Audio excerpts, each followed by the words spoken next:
Good morning still. Mark Soderberg from ADM Investor Services with a quick rundown of today's USDA production and WASDE report.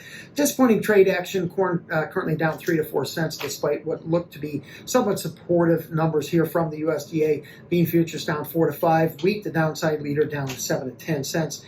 In corn, old crop ending stocks down 25 million bushels to 1.34 billion, slightly below expectations. Exports were raised 100 million bushels, offset partially by a 75 million bushel cut in feed usage.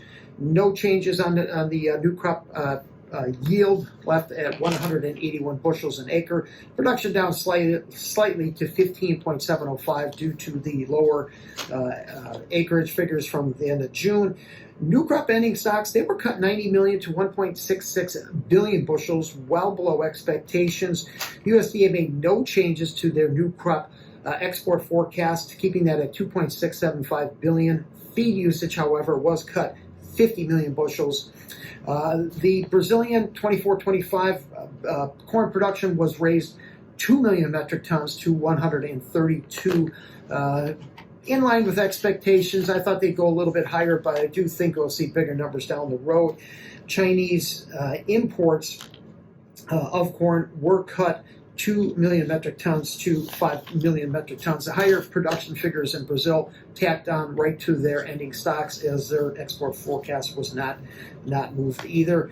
On the soybeans, no changes to old crop ending stocks, keeping that at 350. Production, no change in yield. Production down a touch due to the lower acres.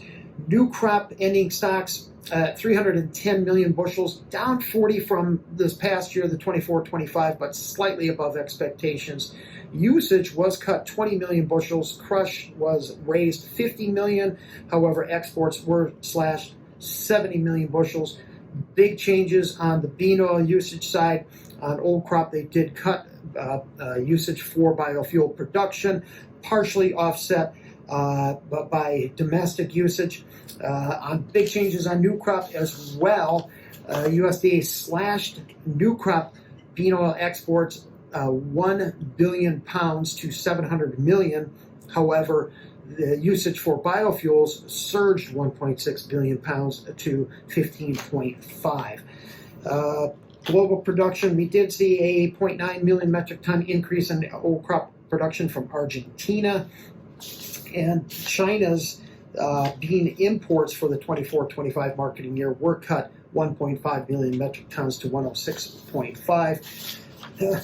In the wheat ending stocks, 890 million bushels, generally in line with expectations. We did see a 25 million bushel increase on the new crop exports for U.S. wheat. Production-wise, all wheat, 1.929 billion pounds. That was up slightly from last month and well above expectations. They were looking for about a 10 to 15 million bushel cut. All winter wheat, however, that was cut 37 million bushels to 1.345 billion. Biggest cut on the hard red, down 28 million. Soft red down 8. White wheat was unchanged. But we did see a much bigger than expected spring wheat number here at 504 million bushels. The average guess was for production to come in at 475. Still down from a year ago due to lower acres, but came in much higher than expected. Minneapolis futures right now down, the leaders to the downside, down 10 cents. Winter wheat futures down about 6. The only thing green on the screen right now is bean oil because of the greater usage for biofuel production. So obviously the markets right now are more focused still on weather and its impact on yield and production moving forward. So I would expect for higher production numbers, mostly out of yield, next month in corn, probably beans as well, and bigger production numbers out of South America. Thanks for listening, everyone, and I hope you have a great weekend.